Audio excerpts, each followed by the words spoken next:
Chapter 3. Styles gasped, jerking upright and crying out when his forehead hit something solid above him. "Damn it!" he muttered, reaching up to rub at his sore head. Looking around carefully, he squinted in the darkness, trying to make out any shapes. But it was a pointless endeavor. He may as well have been in a cave for how dark it was. His chest tingled and Styles closed his eyes, sucking in deep breaths to beat down the panic threatening to rise. Running his hands along the walls for whatever he was of wherever he was, he determined the space was about 3 feet wide, 6 feet long, and 2 feet tall. A coffin. Choking back a sob that was threatening, he carefully counted to 10, tapping his fingers, then counted back from 10 to 0 until he felt calmer. It was not a coffin. A coffin would not have a slit on the one wall or a cold draft, which indicated at a larger room outside wherever he was, which was probably one of Kraft's secret compartments. Maybe a coffin would be better. Styles fought down a shiver, uselessly peering through the crack. He could feel but not see. Hello? There was a scraping sound, like something shifting along the concrete. Then a voice called, Is somebody there? Dave? Styles called hopefully. The voice sounded young and was definitely male. There were more sounds of someone moving. Yeah, Styles sighed, not in the apartment building after all, but still alive. He'd take the victories where he could get them. This probably won't make you feel any better, but I'm kind of here to rescue you, Styles said, leaning his head on the wall. He's gonna kill us, Dave whispered. He's out there and he's gonna kill us. No, Styles said firmly, clenching his hands into fists, praying he was telling the truth. No, we're getting out. The people I was with, they'll be looking for us, and they're much better at it than I am. He froze, hearing Dave scramble in his own compartment at the sound of footsteps outside. A soft glow filled the room, and Styles swallowed heavily. Kraft was standing by a slit in the wall across the room. He flickered in and out of sight like a television with bad reception. Between one blink and the next, Kraft was standing outside of Styles' compartment, bringing with him a fetid stench. Styles recoiled, squeezing his eyes shut to block out the filthy and rotting face and turning his face away. 1, 2, 3, 4, 5, Styles whispered, pressing his hands into his eyes. Ignore and compartmentalize. 6, 7, 8, 9, ignore and compartment. A hand clamped down around his hair, and Styles screamed as it wrenched away, taking strands of his hair with it. Dean, look at Styles' research, John said, gesturing to the notebook and MacBooks still sitting on the table. Dean nodded, opening the laptop, tapping the spacebar. He shook his head at the screen that appeared. It's locked. Password. Crack it? John asked. Not quickly, Dean said, closing the laptop and setting it aside as he began to dig through the papers. John peered at them briefly, noting the neat handwriting and detailed nature. Bobby hadn't been exaggerating. Did you try calling him? John said. Dean barely paused, pulling an unfamiliar phone from his pocket and handing it over. He dropped it when Kraft took him. John sighed. Keep going through that. See what you can find about Kraft and his victims.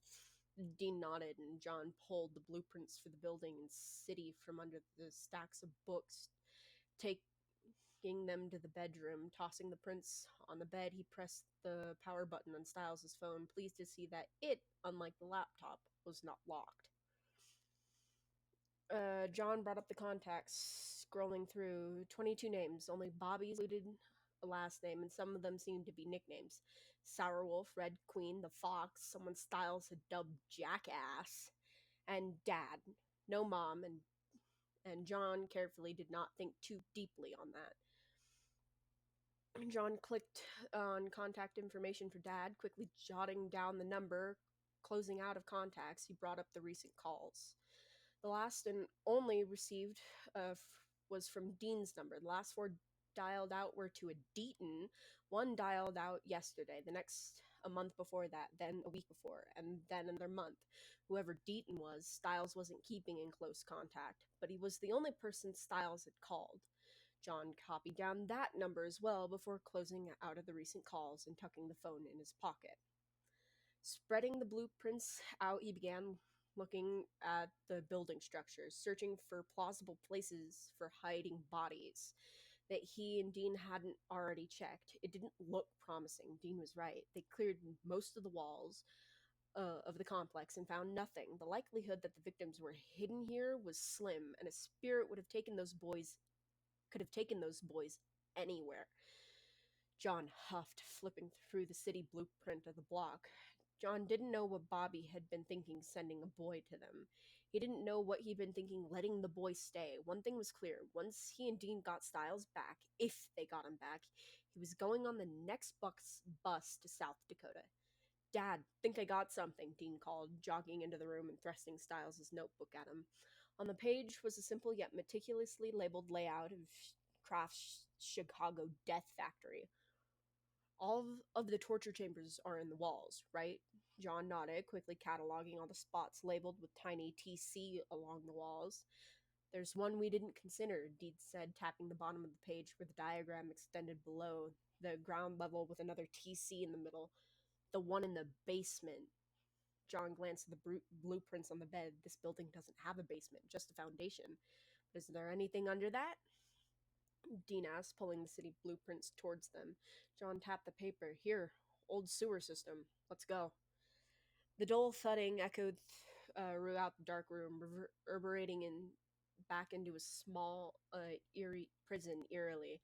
Styles grunted, doing his best not to think too closely about anything as he continued to kick at the wall. Despite being old wood, it was proving surprisingly strong. Styles dropped back, burying his head in his arms tiredly.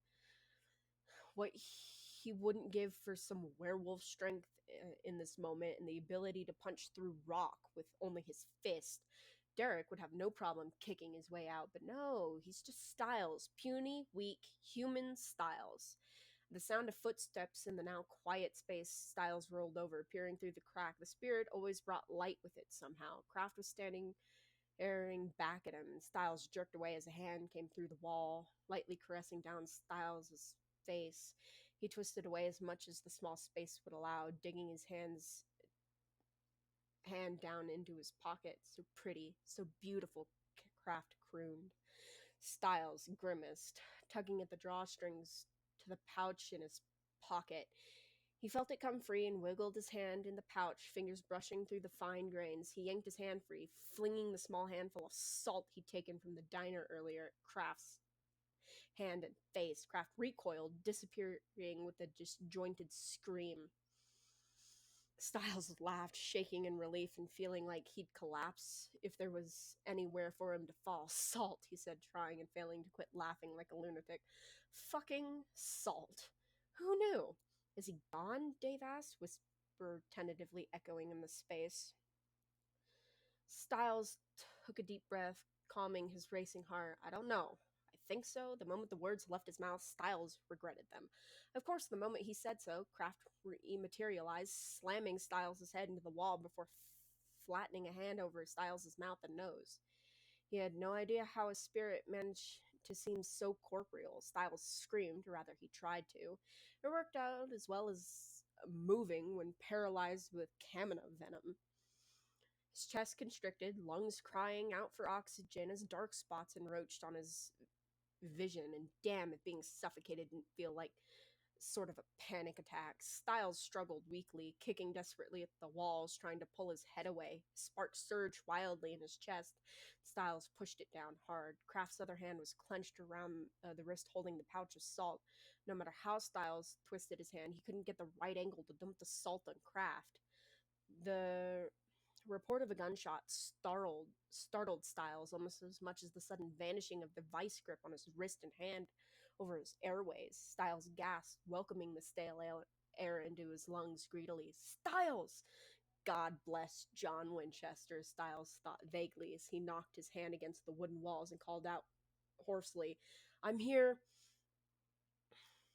Not a moment too soon, John was ordering him to shield his eyes and prying the wood loose from the wall. Styles scrambled out as fast as possible, a jumbled flailing of limbs as his legs refused to support him at first.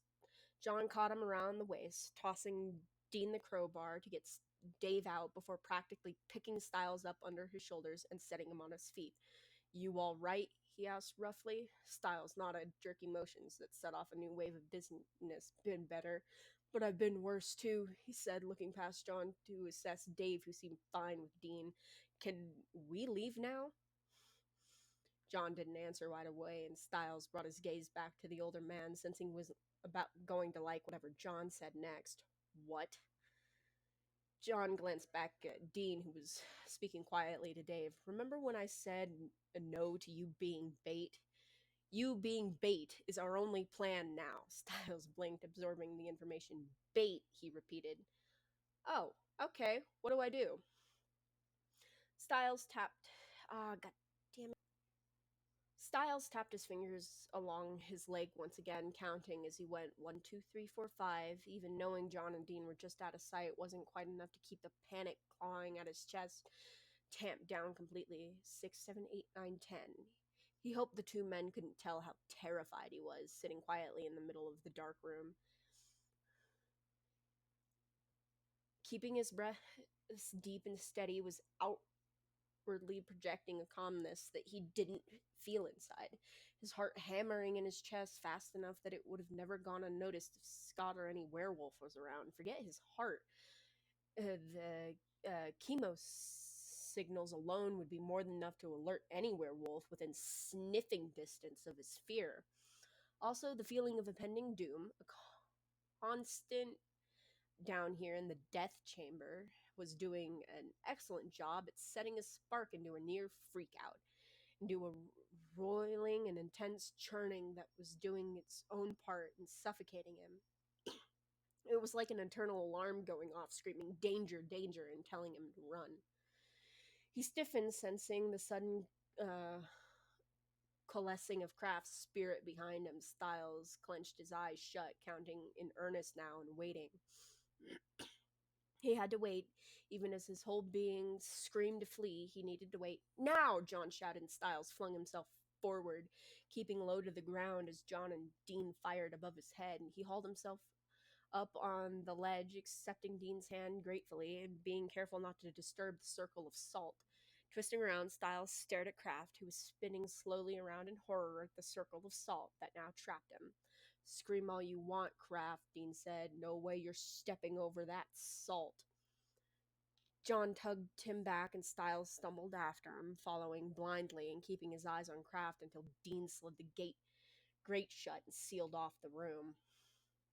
Emerging from the sewers to the fresh air felt like being reborn. Styles pulled himself through the door and promptly flung himself in the grass, squinting at the moon shining far above him and taking deep breaths of the cool air. Almost a full moon, only 3 days prior. Styles brought his hands up quickly, counting before heaving a final sigh of relief. Dean stood over him, a shadowed warrior towering above him, and Styles couldn't bring himself to care. "You okay?" Styles nodded. Yeah, I'm good. Could use some food, though," he added, trying to figure out how long it had been since he ate. He was pretty sure he missed a few meals at least, and he was probably dehydrated. Dean chuckled. "I bet. Come on, boys, you two get cleaned up, and I'll go grab some food," John said. Styles groaned, but pushed himself to his feet. "Awesome! I totally need a shower." Kraft was totally full of bad touches, he said, shuddering. Showering was a heavenly experience, and Styles couldn't even complain about the burger and fries John brought back for him. Not curly, but soaked in grease, so he'd live. After dinner, John had Dean and Styles pack up to be ready to leave in the morning. Dean crashed on the bed at John's insistence. And by 1, John followed on the couch. Not long after 2:30, Styles stayed awake for a while longer, scanning the Beacon Hills news and reading up on more vengeful spirits, specifically about dealing with ones who couldn't be put to rest. At 4, Styles drug a couple pillows and a blanket to the far corner of the room, as far from John as possible, and settled down for some shut-eye. He was up by 6:30 and planted back in front of his computer when John woke up at 7. Styles ignored the contemplative look John gave him as the man left, probably for coffee and breakfast, and didn't move from the table until Dean emerged from the bedroom at 8, mumbling about needing to meet his dad. Styles and Dean arrived at the sewer door before John, apparently judging by the lack of tall, dark, and scary man. You sure we're supposed to meet him here? Yeah, Dean grunted. Styles sighed, staring at the metal door and worrying his lip. There was only a faint resonance against the spark uh, at this distance, but Styles could still feel craft. It was more than a little unnerving, and he made a mental note not to consider calling Sinead or Deaton to get their perspectives. Probably Deaton. He was the least shady of the two. So, Dean started, shuffling his feet a bit and rolling his shoulders, still a little stiff from sleeping, even though he'd had the bed. The job, as glamorous as you expected, Styles scoffed. Except for the pee your pants terror, yeah, to be honest, I didn't have expectations of glamour. I knew exactly what I was getting into. Really? Dean asked, arching an eyebrow disbelievingly. Yes, really. And Dave is going to live his life because of us. It's worth it, isn't it? Dean actually smiled, like a genuine smile. Yeah, I think so. Hey, what happens if somebody finds the sewer down there? Styles asked finally, voicing his concerns. Or if a storm washes the salt away, or a rat disturbs the line? All fine points. Also, why we're waiting here. Styles frowned. I thought we were waiting for John. Dean grinned, grabbing Styles' shoulder to turn him around. We are, he said, as a cement truck turned onto the street. Oh, Styles said as John began to back the truck up, the loud beeping echoing against the buildings on either side. Dean gestured for John to continue backing up until the truck was in position. John brought the truck to a halt as Dean motioned for him to stop, putting it in park and jumping out. John and Dean set the cement mixer over the entrance and started the cement flowing. You stole a cement truck? Styles asked doubtfully. John huffed. I'll give it back. He rolled his shoulders, glancing at Dean briefly before settling his gaze on Styles. We need to talk. Styles unconsciously squared his shoulders, refusing to feel intimidated by John. Good conversations never started with the we need to talk phrase. In fact, conversations that started with we need to talk generally led to a bad breakup speeches or a serious talk about how someone was dying or dead.